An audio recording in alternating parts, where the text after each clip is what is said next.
Right, what's up, everyone? I wanted to do a video really quick on research.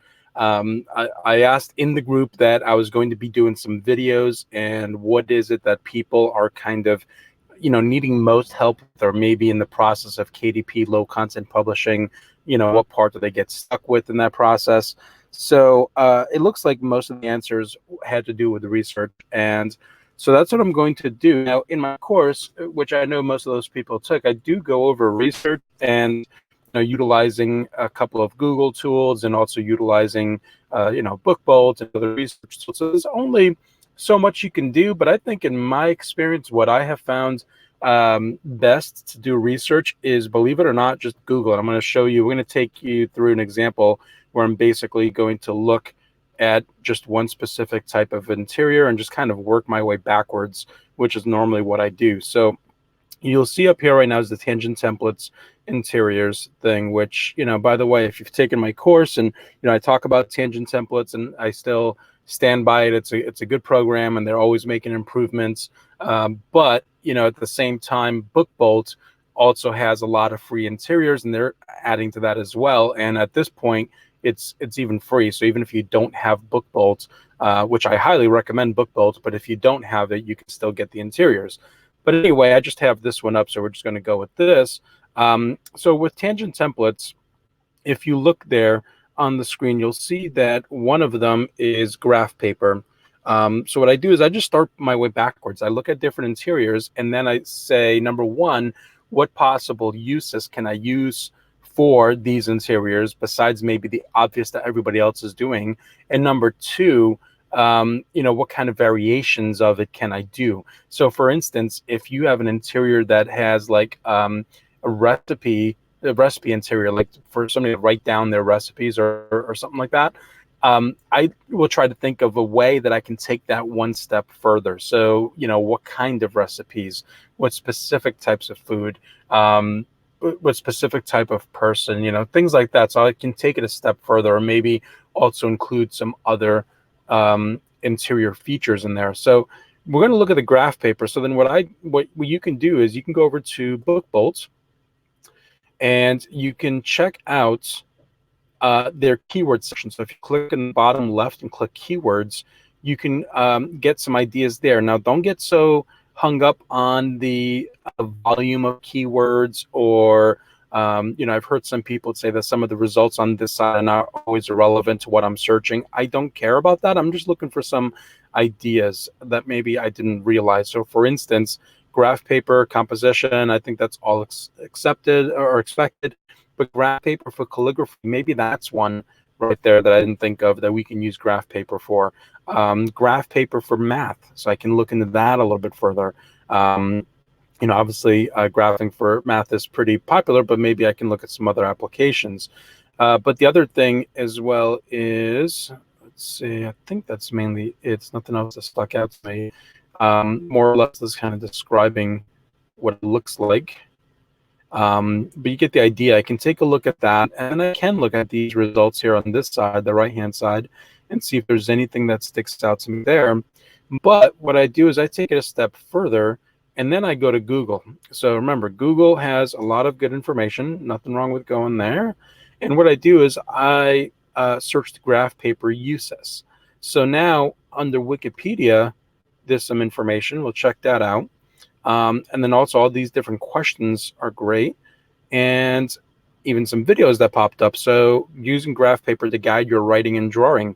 So that's interesting. So now I can do a graph paper journal and gear that towards writers, people who like to write, or people who have to write, people in school and everything. So maybe people who like to write on that, kind of like a bullet journal. So I can utilize that, or maybe for drawing and sketching and all that. So instead of having a blank paper, maybe people like having the guide of a graph paper, because you can see where that might help, because you can do straighter lines and everything like that. So that's certainly a possibility there. But then also I like the results, creative uses for graph paper. So I'm going to click on that, and I'm going to take a look and see if there's anything valuable there. It looks like it's coming from some sort of teachers community. Looks pretty old as well, but that might not matter.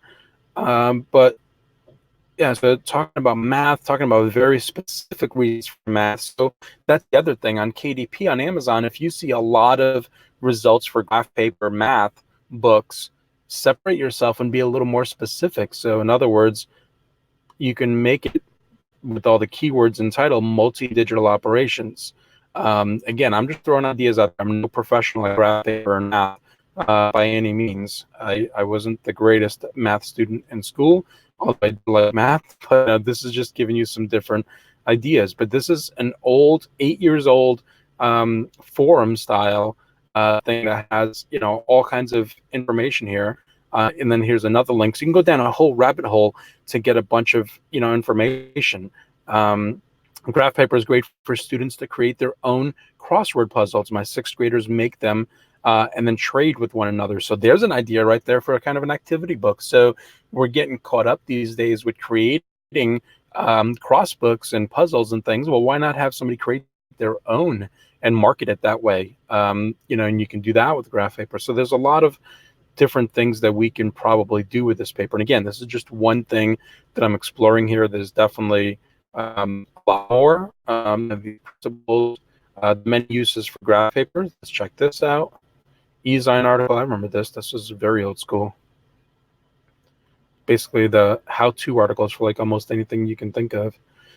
So mathematical graphing, and then again, it has some different information here. Art projects has very good information here that you can do for art. Home renovation, there you go. There's another journal idea for you. So home renovation type people, if they're drawing kind of their own homemade blueprint to kind of show what something might look like. Stats, craft project planning. So there's just some ideas there. So again, you can just kind of go down this rabbit hole of going through Google and seeing, you know, possible applications for that graph paper. And then you can see some other related searches, you know, some common sizes and things like that. And then you can also,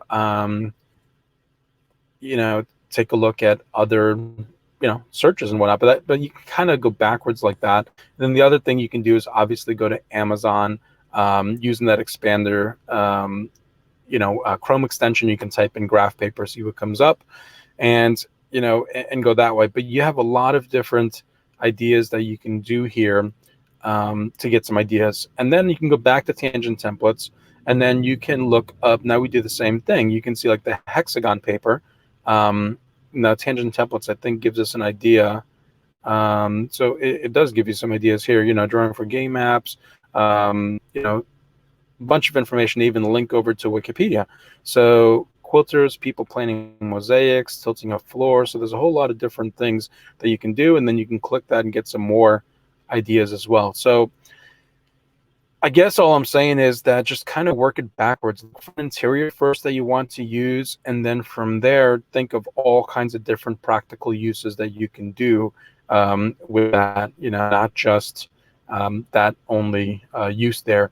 Or you can start to do different variations. So again, if you like the idea of this garden paper, garden interior, then you can take it a step further and, you know, what other things can we review, you know, or keep track of rather, besides gardening.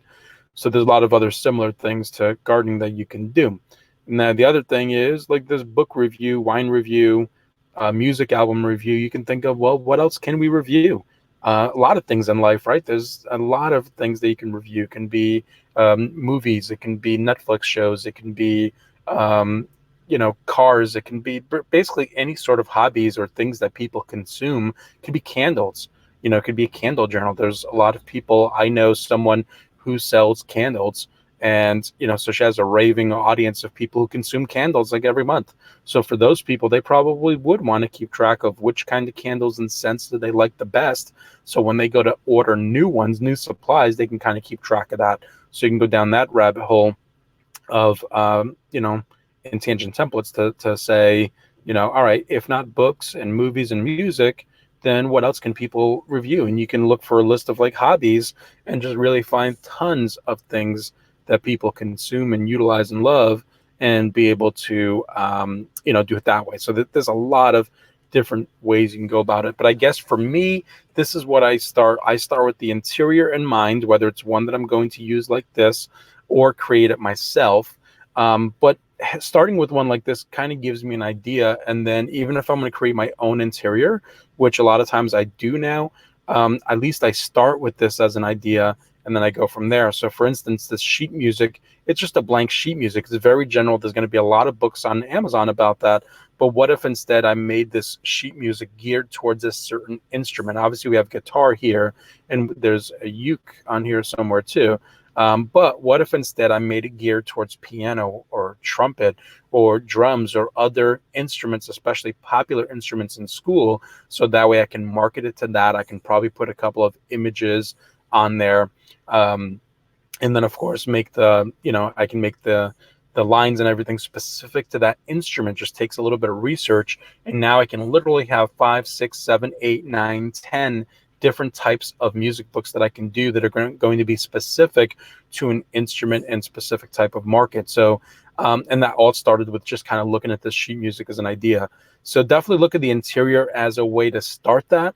Then go to Amazon, the expanded viewer, and take a look and see what kind of other keywords you might get back, along with BookBolt, like we did here before, trying to get some other keywords there. And then lastly, take it to Google and take a look there. Again, if you put popular music instruments, we'll just do that. Popular music instrument for kids. There you go.